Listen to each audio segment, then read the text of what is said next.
In this lesson, we're going to cover related rate problems. First, I list some steps for doing related rate problems. Step 1 says draw a diagram, identify any knowns and unknowns.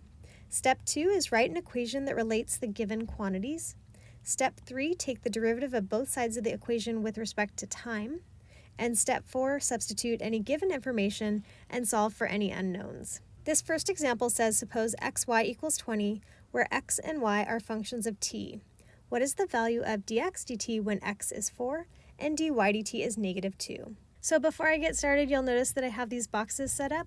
So I like to use those when I do related rate problems to help us organize our work. So in the upper left box, we're going to draw any necessary diagrams and list any knowns and unknowns. So for this problem, it says what's the value of dx dt? So that's one of our unknowns, and we know that x is 4 and we know that dy dt is negative 2. So in the upper right box, we're going to write down any equations that were given or an equation that relates the different values. So in this problem, we were given the equation xy equals 20. And next, because you see dx dt, dy dt, that's the hint that we're going to take the derivative of this equation implicitly with respect to t. So to get started, to take the derivative, you can see that you have two different functions. So we're going to use the product rule. Because x is not t, when you take its derivative, the derivative of x is 1, and then you times by dx dt. For y, you take the derivative, you get 1, but because it's not t, we're going to times by dy dt, and the derivative of 20 is 0. Next, we take our knowns and we plug them into this equation, and we're going to do that down here. So x is 4, dy dt is negative 2. We don't yet have a value for y, and we're going to solve for dx dt. So that's what this other box is for. In some problems, not all of them, you need to solve for an unknown, and so you can use this box to do that. And there will be some problems where you're given everything you need, you plug it right in, and then you just solve. So we need to solve for y when x is 4. So we're going to take 4 for x, plug it in, and solve for y. So we get y equals 5, and we can substitute that in right here. And now we can solve for dx dt. So we get 8/5 for dx dt. This example says a ladder 20 feet long leans against the wall of a building. The bottom of the ladder slides away at 2 feet per second. How fast is the ladder sliding down when the ladder is 12 feet above the ground? So again, in this top left box, we're going to draw a diagram. So I drew my diagram. We have a ladder that's 20 feet long. It's leaning against the wall of the building. It says the bottom of the ladder slides away, so that would be, I labeled this x and this y. Any horizontal distances, I like to label them x. Any vertical, label them y. And it says the bottom of the ladder is sliding away from the wall at 2 feet per second. So that's a rate of change for x. So that means dx dt equals 2 feet per second. It says how fast is the ladder sliding down? So that's your rate of change for y. So that's our unknown. And it says when the ladder is 12 feet above the ground. So that would be when y is 12 feet. So if you look at the diagram again, you can see that we have Pythagorean theorem. So that's the equation that we're going to put in this top right box. So remember, you always write the equation that relates the quantities over here. So I wrote x squared plus y squared equals 20 squared. So now we're going to take the derivative implicitly with respect to time t for this equation. So the derivative of x squared is 2x. Because x is not t, we times by dx dt. The derivative of y squared is going to be 2y, and we times by dy dt. This is a constant, and the derivative of a constant is 0. And just because I see it right now, I just want to divide the whole equation by 2. We're going to plug in all of our knowns. We don't know x yet.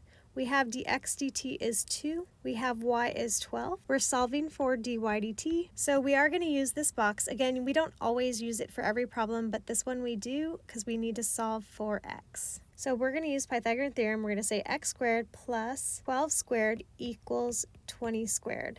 So you get plus or minus 16. But because x represents the distance, we're going to use just the positive 16. So 16 gets plugged in for x, and then we can go ahead and finish and solve for dy dt. So we end up getting negative 8/3 feet per second for dy dt. And I just want to point out, it said the bottom of the ladder slides away, so this distance is getting bigger. That's why dx dt is positive. For dy dt, since the ladder is sliding down, this distance is getting smaller. It's going down, and that's why your dy dt is negative. So that's going to be important when setting up future problems, is if this was going like in a smaller direction, then this would have started off negative. So just be mindful of your rates being positive or negative depending on the direction. This example says air is being pumped into a spherical balloon so that its volume increases at a rate of 100 centimeters cubed per second. How fast is the radius changing when the diameter is 50 centimeters? So I wrote the volume of a sphere for reference. It's V equals 4/3 pi r cubed, and I drew us a little sphere with radius r. So the nice thing about related rates is the units are kind of like a hint for you. So when you see centimeters cubed, that should make you think of volume, and then S is your time in seconds. So again, when we have 100 centimeters cubed per second, that's going to be our dV dt. It says how fast is the radius changing? So that's going to be our unknown dr dt. And then it says when the diameter is 50 centimeters. When the diameter is 50 centimeters, that means the radius is 25 centimeters. So right here I wrote the volume of the sphere. We have V equals 4/3 pi r cubed, and I put this in the upper right box. Now we're going to take the derivative with respect to t. The derivative of V is 1, and then we times by dV dt. For this part of the problem, we have r cubed is the variable. You have 4/3 pi is a constant that we can drop down. So now we're just taking the derivative of r cubed. The derivative of r cubed is 3r squared, and then we times by dr dt. The 3's are going to cancel, and at this point we have everything we need to plug in. So we're going to plug in all of our values down here in this bottom box. dV dt is 100, we have 4 pi, and then r is 25 squared, and then we're solving for dr dt.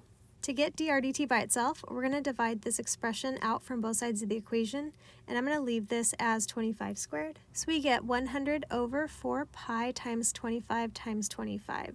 The 100 is going to cancel with the 4 times 25, so our final answer is 1 divided by 25 pi centimeters per second. This example says a water tank has the shape of an inverted right circular cone with height 4 meters and radius of the base is 2 meters. If water is being pumped into the tank at a rate of 2 meters cubed per minute, find the rate at which the water level is rising when the water is 3 meters deep. So I drew the diagram. We have an inverted cone. Its height is 4 and its radius is 2. It says that water is being pumped into the tank at a rate of 2 meters cubed per minute. So when you see meters cubed per minute, that's telling you it's dV dt. And it says find the rate at which the water level is rising. So I labeled the height of the water h. So we want the rate at which the water level is rising, so that's dH dt. And we have when h is 3 meters. I wrote down the volume of a cone. We have V equals 1/3 pi r squared h. And that's the equation we're going to put in this upper right corner. This problem is different than the previous problems because you might notice we have V, we have R, and H. If you look over here in the upper left box, we're given dV dt. We're trying to solve for dH dt, and we're also given H, but there's no mention of R. So that's going to be really important, is we do not want to keep this r here when we take the derivative, because if we did, that would generate a dr dt, and we're not given any information about dr dt. So we need to get rid of this r before we take the derivative. So we're going to use this box down here, and we're going to set up a ratio that relates r and h. So hopefully you see it now. We have similar triangles. You have this little one, r and h, and then you have this bigger one, which is 2 and 4. So we can say 2 is to r as 4 is to h. So I set up a proportion. We have 2 is to r as 4 is to h. We're going to cross multiply. So you get 2h equals 4r. Divide both sides by 4. R equals 2h over 4, which reduces to 1/2 h. Next, we're going to substitute this in for r. And one last step before we take the derivative, we need to simplify this. So 1/2 h quantity squared is going to be 1/4 h squared. So now when we multiply 1/3 and 1/4, we get 1/12 pi, and then we have h cubed. Now we finally have an equation with just v and h that we can take the derivative of. And again, we're taking the derivative implicitly with respect to t. So the derivative of v is 1, and then we times by dv dt. Remember, this 1/12 pi gets dropped down, and now we're taking the derivative of h cubed. The derivative of h cubed is going to be 3h squared, and then we times by dh dt. And then last, I'm just going to reduce this 3 and 12. So we get dv dt is 1/4 pi h squared dh dt. All right, so let's go ahead and plug in our knowns. dv dt is 2, h is 3, and we're solving for dh dt. Right here, this makes 9 pi, and we can put that over 4. And last step, to solve for dh dt, we're going to multiply by the reciprocal of this fraction. So we'll times both sides by 4 over 9 pi. So you get 8 over 9 pi meters per minute. This example says a kite 100 feet above the ground moves horizontally at a speed of 8 feet per second. At what rate is the angle between the string and the horizontal decreasing when 200 feet of string have been let out? So I drew a kite and it's 100 feet above the ground and it's going to start moving horizontally this way. So I'm going to label this X and it says that it's moving horizontally at a speed of 8 feet per second. So we're going to label that dx dt. Then it says at what rate is the angle between the string. So again, the kite is moving horizontally. So right now here's the string. When it moves over here, the string would be like this. When the kite moves over all the way to here, this would be the string. So here's our kite over here, and here's our string. So it's talking about the angle between the string and the horizontal. So here's the string and here's the horizontal. So the angle would be right here. And again, it says at what rate is the angle between the string and the horizontal decreasing. So we're going to write d theta dt. And because it says decreasing, this is going to be a negative answer. And then they tell us when 200 feet of string have been let out. So I'm going to label this R. So this is going to be R. So we have when R equals 200 feet. So to write our equation for this upper right box, we're going to relate theta with x and 100. So if we look at this, we have a right triangle. We have opposite and adjacent, which is going to be tangent. So tangent is equal to opposite over adjacent. So we go 100 over x. In order to take the derivative of this, we want to rewrite it as x to the negative 1. So now the derivative with respect to time is going to be, the derivative of tangent is secant squared. And then we're going to times by d theta dt. Over here, when we take the derivative, we multiply the negative to the 100 to get negative 100. And then we go x to the negative 2, and we times by dx dt. At this point, we have dx dt to plug in, and it looks like we need to solve for a couple more things. We have this is 100. We have when r is 200. So if we use 100 and 200, we can solve for x using the Pythagorean theorem. So we get x squared plus 100 squared equals 200 squared. So at this point, I'm going to subtract 10,000 over. And I'm actually going to stop right here because if you look over in the equation, this has x squared. And we have that x squared equals 30,000. So we can substitute 30,000 right here and we're good to go. Next, we need a value for theta. So I want to look at this. If we need to solve for theta, this is 100 and we have that r is 200. So we can set up opposite hypotenuse, so that would be sine. And that works out great because 100 over 200 reduces to 1/2. And if you go sine of what angle is 1/2, you get pi over 6. All right, let's plug everything in. So I got everything plugged in right here. Secant squared of pi over 6 is the same as 1 over cosine of pi over 6 squared. Over here, I'm going to cross out some zeros. So we're left with negative 1 over 300. Cosine of pi over 6 is root 3 over 2.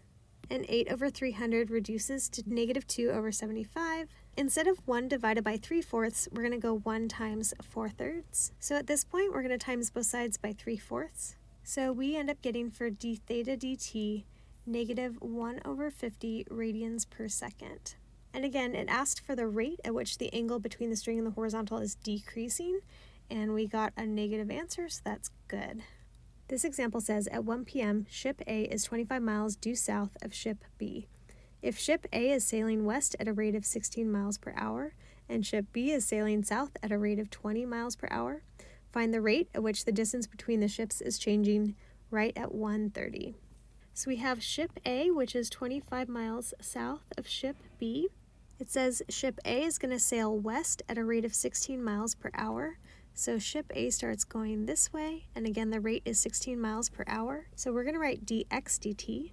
Then it says ship B is sailing south at a rate of 20 miles per hour. So B is going to start heading south at a rate of 20 miles per hour, so it's going to come down this way. Then we're trying to find the rate at which the distance between the ships is changing. At first, when B starts here and A starts here, this would be their distance, 25 miles. And then as A moves this way and B starts going down, then your distance is going to look like this, and then more like this, and more like this, till it finally looks something like that.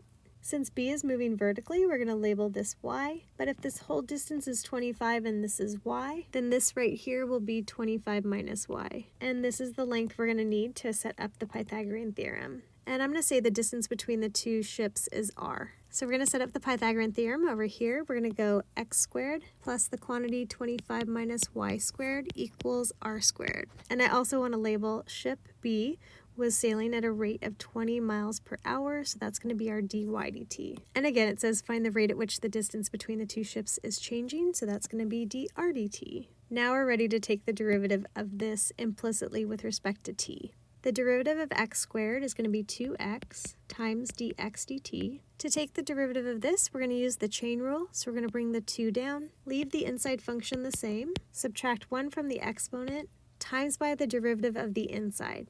So the inside, the derivative of 25 is 0. The derivative of negative y would be negative 1 times dy dt. And the derivative of r squared is going to be 2r dr dt. Every expression in this equation has a 2, so I'm going to go ahead and divide that out. And we're going to need to solve for a couple of variables so that we can then solve for dr dt. The beginning of the problem says that we started at 1 p.m. The problem starts at 1 p.m. and then we want to find the rate at which the distance between the ships is changing at 1:30. So what we want to note is that a half an hour has passed. So I wrote down here distance equals rate times time. So we have x equals, and its rate is 16 miles per hour, and time is going to be 1/2 hour. So x is going to be 8 miles.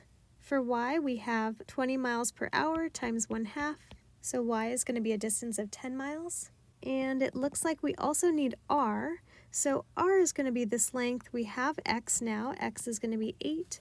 But this right here is 25 minus y. So we're going to go 25 minus 10. And that will give us 15. And so now we can use 8, 15, and then we can solve for r using the Pythagorean theorem. So I have 8 squared plus 15 squared equals r squared. And we end up getting that r squared equals 289. And the square root of 289 is 17. Because r is going to be a distance, we're going to use the positive 17. And let's go ahead and plug everything into our equation. So we have x is 8, dx dt is 16. And again, this is 25 minus 10, or just 15. dy dt is 20. R is 17, and we times that by dr dt. And finally, we get dr dt is negative 172 over 17. Or we can say negative 10.118 miles per hour. All right, guys, thanks for watching.